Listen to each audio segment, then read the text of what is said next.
Europe बीते 2 साल से युद्ध झेल रहा है। रशिया और यूक्रेन वॉर से वर्ल्ड के सारे समीकरण बदल गए हैं। दूसरी तरफ इसराइल के हमास के खिलाफ आर्मी मिशन ने आतंक से पीड़ित भारत जैसे देशों को आतंकवाद से निपटने का नया वेपन दे दिया है। इसराइल ने बीते 4 साल में विभिन्न देशों में घुसकर अपने 32 दुश्मनों का खात्मा किया है। इसराइल की सीक्रेट एजेंसी मोसाद ने हाल ही में हमास लीडर इस्माइल हानी की हत्या करवाई है, जिसे ईरान की राजधानी तेहरान में उसके 20 सिक्योरिटी गार्ड्स के साथ मारा गया है। मजेदार बात यह है कि मोसाद ने ईरान की सुरक्षा एजेंसी के 24 अधिकारियों को हायर करके उनके ही देश में इस्माइल हानी को मरवा दिया है। ईरान की सरकार ने सभी 24 को गिरफ्तार कर लिया है, लेकिन इजराइल ने अपना काम कर दिया है। मोसाद के इशारे पर ईरान के अधिकारियों द्वारा जब इस्माइल हानी को मारा गया, तब वह ईरान के राष्ट्रपति के शपथ ग्रहण समारोह में हिस्सा लेने गया था। उसे मारने के लिए मोसाद के इशारे पर इस्लामिक रेवोल्यूशनरी गार्ड कॉर्प्स में मई महीने में होटल के 3 कमरों में बम लगाए थे, लेकिन तब मिशन को रोक दिया गया था। अब हानिया को होटल में ही बम से उड़ा दिया गया है। इस हत्या के कारण दोनों देशों के बीच अब तक का सबसे बड़ा तनाव है। मोसाद दुनिया के किसी भी देश में यहूदियों के हत्यारों को चुन चुन कर मारने के लिए जानी जाती है। इजराइल दुनिया के सभी यहूदियों को अपना नागरिक मानता है। जहां भी यहूदियों की हत्या होती है, उसका बदला मोसाद द्वारा उसी देश में घुस कर लिया जाता है। ईरान ने इजराइल पर 72 घंटे में हमले की चेतावनी दी है, तो अमेरिका ने इजराइल को सुरक्षा कवच दे दिया है। अमेरिका के युद्धपोत और लड़ाकू विमान इजराइल के चारों तरफ आ गए हैं, यानी अमेरिका ने सीधे ईरान से लड़ने का मन बना लिया है। अमेरिकी सुरक्षा कवच के कारण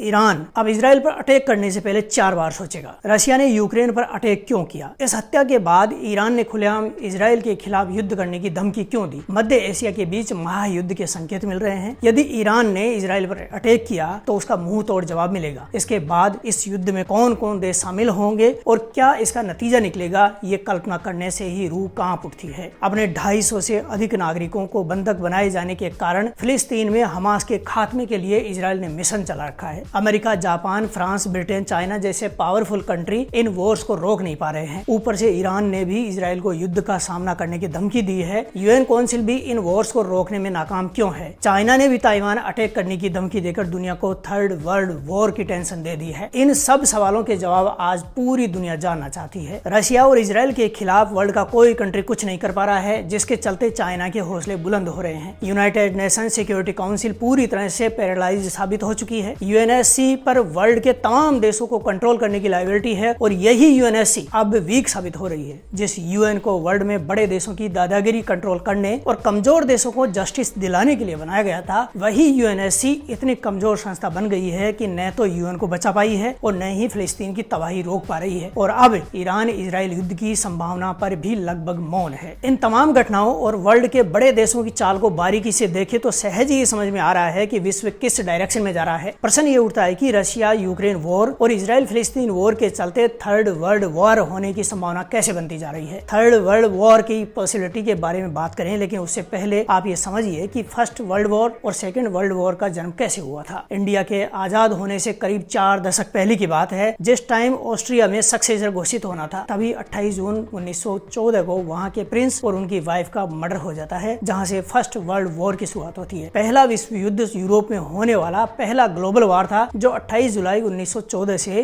11 नवंबर 1918 तक चला। इसे महायुद्ध या वॉर ऑफ द वार्स कहा जाता है। इस युद्ध में 6 करोड़ यूरोपियन सिविलियंस सहित 7 करोड़ से अधिक आर्मी ऑफिशियल्स भी शामिल थे, जिसके चलते इसे हिस्ट्री के सबसे बड़े वॉर्स में शामिल किया जाता है। हिस्ट्री में इसे सबसे डेंजर युद्धों में से एक माना जाता है, जिसमें करीब 9 करोड़ आर्मी पर्सन्स की मौत हुई थी। साथ ही 1 करोड़ 30 लाख आम नागरिक मारे गए थे। जब वॉर शुरू हुआ था, उसके करीब 4 साल बाद 1918 में ब्रिटेन, फ्रांस, अमेरिका ने मिलकर जर्मनी और उसके मित्र देशों को हरा दिया, जिसके कारण 11 नवंबर 1918 को 1st वर्ल्ड वॉर खत्म हुआ। इसके करीब 21 साल तक दुनिया में कोई बड़ा युद्ध नहीं हुआ, किंतु 1939 में 2nd वर्ल्ड वॉर शुरू हो गया, जो 1945 तक चला। इस वॉर में लगभग 70 कंट्रीज की आर्मी, नेवी और एयरफोर्स शामिल थी। इस वॉर में वर्ल्ड 2 भागों में डिवाइड कर दिया गया था। एक तरफ मित्र राष्ट्र थे, जिनमें अमेरिका, ब्रिटेन, चाइना और रशिया जैसे बड़े देश शामिल थे, तो दूसरी तरफ दूरी राष्ट्र थे, जिनमें इटली, जर्मनी और जापान जैसे कंट्रीज थे। शुरुआत ऐसे हुई कि जापान और चाइना ने 1937 में वार शुरू कर दिया। करीब 2 साल तक दोनों देश लड़ते रहे। तब चाइना वैसा नहीं था जैसा अभी है। चाइना में तब राइटिस्ट का शासन था, जो आजकल ताइवान की सत्ता में है। चाइना में जो अभी कम्युनिस्ट सरकार है, उसे भारत की आजादी के करीब 2 साल बाद शासन मिला था। वर्ल्ड वॉर 1 सितंबर 1939 को स्टार्ट माना गया, जब जर्मनी ने पोलैंड पर अटैक किया। उसके बाद फ्रांस ने जर्मनी पर अटैक किया तो इंग्लैंड और भारत जैसे राष्ट्रमंडल देश भी इसमें शामिल हो गए। इंडिया पर तब तक ब्रिटिशर्स का शासन था तो उन्होंने इंडिया की आर्मी को भी वॉर में झोंक दिया। सेकंड वर्ल्ड वॉर को फुल वॉर कहा गया क्योंकि इसमें शामिल सभी सुपर पावर कंट्रीज ने अपनी इकोनॉमी, इंडस्ट्री और साइंटिस्ट की कैपेसिटी को वॉर में उतार दिया था। इसमें कई कंट्रीज के करीब 10 करोड़ सैनिकों ने भाग लिया, जो मानव इतिहास का सबसे ज्यादा घातक युद्ध माना गया। इस महायुद्ध में 5 से 7 करोड़ लोगों की मौत हुई क्योंकि युद्ध में सिविलियंस का नरसंहार किया गया, जिसमें फेमस होलोकास्ट जेनोसाइड भी शामिल है। वर्ल्ड में पहली बार इस वॉर में न्यूक्लियर वेपन्स का इस्तेमाल किया गया। जापान के नागासाकी और हिरोशिमा में अमेरिका द्वारा न्यूक्लियर अटैक किया गया। अमेरिका ने लिटिल बॉय नामक पहला परमाणु बम 6 अगस्त 1945 को सुबह 8:15 पर एनोला गे एक B-29 बम वर्षक विमान से हिरोशिमा पर गिराया था। फैटमैन नामक दूसरा बम 9 अगस्त 1945 को सुबह 11:02 पर बॉक्सकोर FB-29 बम वर्षक विमान से नागासाकी पर गिराया गया। इन दो अटैक में जापान के दोनों शहर पूरी तरह से तबाह हो गए। हिरोशिमा में 1,40,000 लोग और नागासाकी में 76,000 लोगों की मौत हुई थी। देखिए, जब सेकेंड वर्ल्ड वॉर खत्म हुआ तब वर्ल्ड के बड़े कंट्रीज के बीच समझौता हुआ कि आगे इस तरह से वॉर नहीं हो, इसके लिए एक ऐसी काउंसिल बनाई जाए जो किसी भी वॉर को रोक सके। इसके लिए सुपर पावर कंट्रीज ने मिलकर यूनाइटेड नेशंस के रूप में एक पावरफुल काउंसिल बनाई। यूएनएससी यूएन के 6 डिपार्टमेंट्स में से एक है। वॉर में जीतने वाले देशों ने इसे बनाया, इसलिए वही 5 देश इसके परमानेंट मेंबर बन गए। यूएन के नाम से ऑर्गेनाइजेशन बनाने का प्रस्ताव आया, लेकिन ये तय नहीं हो पाया कि इनमें किन कंट्रीज को शामिल किया जाए और उनको क्या क्या पावर दिए जाएं, ताकि इन फ्यूचर कोई वॉर हो तो उसको रोकने में सक्सेस हो सके। इसके लिए कई दौर की मीटिंग्स हुई। आखिर में 2 तरह से बनाने का निर्णय हुआ। इसमें 5 परमानेंट मेंबर होंगे जो हमेशा रहेंगे, यानी ये सभी मेंबर यूएनएससी में स्थायी तौर पर होंगे। इसके साथ ही 10 अस्थायी मेंबर बनाए गए जिनको हर 2 साल में रिप्लेस किया जाता है। ऐसा इसलिए किया गया ताकि वर्ल्ड में सभी कंट्रीज का नंबर आ सके। इसका काम वर्ल्ड पीस और सुरक्षा, नए यूएन मेंबर्स की सिफारिश करना, यूएन चार्टर में चेंज करना, यूएन चार्टर में इसकी शक्तियों में पीस मिशन, इंटरनेशनल बैन लगाना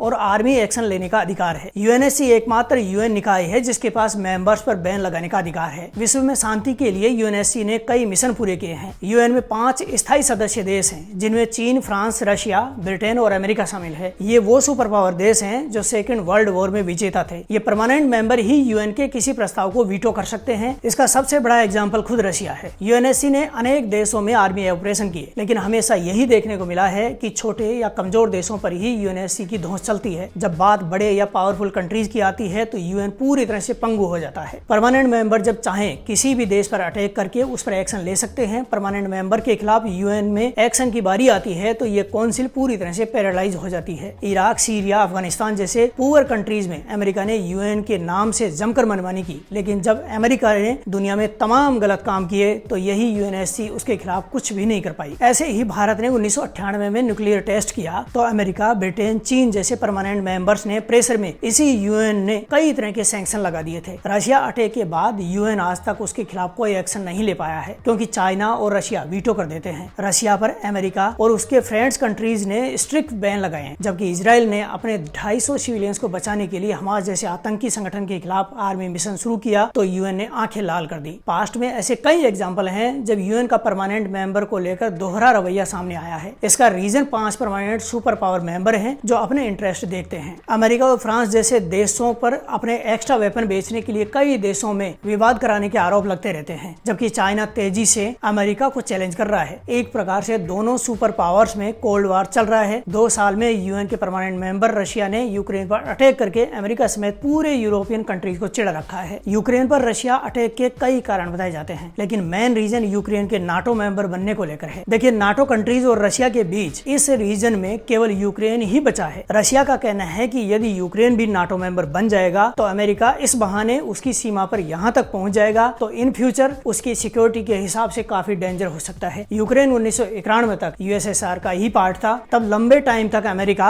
और यूएसएसआर के बीच कोल्ड वॉर चला, लेकिन यूएसएसआर के टूटने पर यूक्रेन अलग कंट्री बन गया। इन 3 दशक में यूक्रेन अपने पुराने देश रशिया के बजाय यूरोपियन कंट्री के नजदीक हो गया। इसका फायदा उठाते हुए नाटो देशों ने यूक्रेन को अपने में शामिल करने का ऑफर दे दिया, जिसके कारण रशिया नाराज हो गया। रशिया ने पहले यूक्रेन को खूब समझाया कि उसे नाटो मेंबर नहीं बनना चाहिए, लेकिन वह नहीं माना तो रशिया ने 24 फरवरी 2022 को यूक्रेन पर अटैक कर दिया। तब से दोनों कंट्रीज के बीच में वॉर चल रहा है। इस वॉर में अब तक ऑफिशियली 19,000 से अधिक लोग मारे जा चुके हैं, जबकि 12 लाख से अधिक लोग बेघर हैं जिनको यूरोपियन कंट्रीज में जाना पड़ा है। इस वॉर के बाद नाटो रशिया के खिलाफ सैंक्शन लगा चुका है, जबकि यूएन छोटे मोटे प्रस्ताव पास करने के अलावा कुछ नहीं कर पाया है। कारण यह है कि यूएन के परमानेंट मेंबर्स में रशिया भी एक सदस्य है। यूएन चार्टर के अनुसार जब तक सभी पांचों मेंबर सहमत नहीं होंगे तब तक यूएन निर्णय नहीं ले पाएगा। यूएन को सख्त एक्शन लेने के लिए पांचों मेंबर की सहमति होनी जरूरी होती है। यूक्रेन मामले में हर बार रशिया के साथ चीन भी रशिया के फेवर में वीटो करता है। इस वजह से अटैक के बाद आज तक यूएन रशिया पर सैंक्शन नहीं लगा पाया है। इसके विपरीत यूरोपियन अलायंस और नाटो मेंबर्स ने रशिया पर कड़े प्रतिबंध लगा रखे हैं। सेकेंड वर्ल्ड वॉर के बाद भारत जैसे देश सुपर पावर बन चुके हैं, लेकिन यूएनएससी में 5 मेंबर ही हैं। असल में जो 5 परमानेंट मेंबर हैं उनमें चाइना नहीं चाहता है कि भारत को स्थायी सदस्य बनाया जाए। इंडिया और चाइना के बीच रिलेशन अच्छे नहीं है, लेकिन चाइना के दोस्त रशिया के साथ भारत की फ्रेंडशिप किसी से छुपी नहीं है। इजराइल को अमेरिका काफी समय से सपोर्ट कर रहा था, लेकिन जब इजराइल ने हमास अटैक के बाद अमेरिका का कहना नहीं माना तो उसने भी इजराइल का साथ छोड़ दिया था। हालांकि अभी तक कोई सैंक्शन नहीं लगाए गए हैं, लेकिन यूएनएससी से लेकर नाटो तक इजराइल पर सैंक्शन लगाने की हुंकार भर रहे हैं। असल में इजराइल नाटो का मेंबर नहीं है, लेकिन एक प्रमुख गैर नाटो सहयोगी का दर्जा रखता है। इजराइल की तरह ही जापान और दक्षिण कोरिया जैसे 30 अन्य कंट्रीज को भी गैर नाटो मेंबर का एक प्रतिष्ठित पद मिला हुआ है। इस वजह से अमेरिका इजराइल को सपोर्ट करता है, लेकिन फिलिस्तीन में हमास को खत्म करने की इच्छा अमेरिका भी रखता है। यही रीजन है कि जब इजराइल के सिविलियंस को हमास ने बंधक बनाया तो अमेरिका ने खुले तौर पर इजराइल की कार्रवाई को सपोर्ट किया। राष्ट्रपति चुनाव के उम्मीदवार और पूर्व प्रेसिडेंट डोनाल्ड ट्रंप ने तो हमास को यहाँ तक धमकी दी है कि उनके राष्ट्रपति बनने से पहले उनके नागरिकों को छोड़ दें, अन्यथा फिलिस्तीन को तबाह कर दिया जाएगा। अब इस्माइल हानिया की हत्या के बाद हमास के साथ खुले तौर पर ईरान भी साथ आ गया है, जो अब तक छुपकर हमास की मदद कर रहा था। ईरान की इजराइल पर अटैक की धमकी कोई छोटी बात नहीं है। इधर एशिया में चाइना बार बार ताइवान को डराने का प्रयास कर रहा है। चाइना का मानना है कि ताइवान उसका ही एक प्रांत है, जबकि यहाँ की सरकार ताइवान को अलग देश बोलती है। ताइवान और चाइना दुनिया में चिपसेट मार्केट के बड़े किंग हैं। ताइवान ने चाइना को टक्कर दे रखी है। चाइना को सी पोर्ट का पूरा प्रॉफिट तभी मिलेगा जब ताइवान पर उसका पूरा कंट्रोल होगा। इंडिया के साथ चाइना जनसंख्या में दुनिया का टॉप कंट्री है। उसको फूड के लिए समुद्र पर निर्भर रहना होता है। ताइवान होने के कारण चाइना पूरा सी फूड हासिल नहीं कर पा रहा है। चिपसेट सी फूड के अलावा चाइना को एशिया में इंडिया जैसे कंट्रीज को पावर दिखाने के लिए भी ताइवान को कब्जे में लेना है। अमेरिकी कांग्रेस की तत्कालीन स्पीकर नैन्सी पेलोसी के ताइपे विजिट के बाद चाइना ने पहली बार 2022 में ताइवान के खिलाफ एयरफोर्स ड्रिल की थी। लास्ट टाइम 23 मई को चाइना के 19 एयरक्राफ्ट, 19 वॉरशिप और 7 कोस्ट गार्ड शिप ने ड्रिल कर ताइवान को डराने का प्रयास किया। लास्ट 2 साल में चाइना ने ताइवान पर 5-6 बार एयरक्राफ्ट ड्रिल किए हैं और हर बार पहले के मुकाबले बड़े आर्मी ड्रिल कर रहा है। पूरा वर्ल्ड टेंशन में है कि चाइना कहीं ताइवान पर अटैक नहीं कर दे। अमेरिका ने चाइना को अटैक करने की चेतावनी दे रखी है और यह भी कहा है कि यदि ऐसा हुआ तो अमेरिका चुप नहीं बैठेगा। लेकिन यूक्रेन का हाल देखने के बाद चाइना को अमेरिका की धमकियों से कोई फर्क पड़ता दिखाई नहीं दे रहा है। इन तमाम पॉइंट्स को देखेंगे तो पाएंगे कि अब विश्व में तृतीय विश्व युद्ध की संभावना पैदा हो रही है। हालांकि अभी तक इसको एक्सेप्ट नहीं किया गया है, लेकिन जो सिम्टम्स वर्ल्ड ऑर्डर में दिखाई दे रहा है उससे विश्व कहीं न कहीं उसी दिशा में जा रहा है। रशिया यूक्रेन वॉर को 2 साल से ज्यादा का समय बीत चुका है, तो इजराइल का हमास पर आर्मी मिशन कंप्लीट नहीं हुआ है। ईरान बेवजह ही बीच में आकर युद्ध का हिस्सा बनने जा रहा है। रशिया को हराने के लिए नाटो कंट्रीज ने पूरी ताकत झोंक रखी है और हमास के खिलाफ इजराइल को कई देशों से सपोर्ट मिल रहा है। अमेरिका में इलेक्शन का माहौल है, जिसमें प्रेसिडेंट कैंडिडेट डोनाल्ड ट्रंप ने अपने इरादे स्पष्ट कर दिए हैं। ट्रंप ने साफ कहा है कि उनके प्रेसिडेंट बनने से पहले हमास ने इजराइल और अमेरिका के सिविलियंस को नहीं छोड़ा तो अमेरिका हमास और फिलिस्तीन को नष्ट कर देगा। इस बीच ईरान के बीच में आने के कारण युद्ध की संभावना प्रबल होती जा रही है। ईरान और अमेरिका में भी लंबे समय से दुश्मनी चल रही है। ईरान पर अमेरिका ने कई तरह के प्रतिबंध लगा रखे हैं, इसलिए यदि ईरान ने गलती से भी इजराइल पर अटैक किया तो अमेरिका उसके सामने खड़ा होगा। Iran, Russia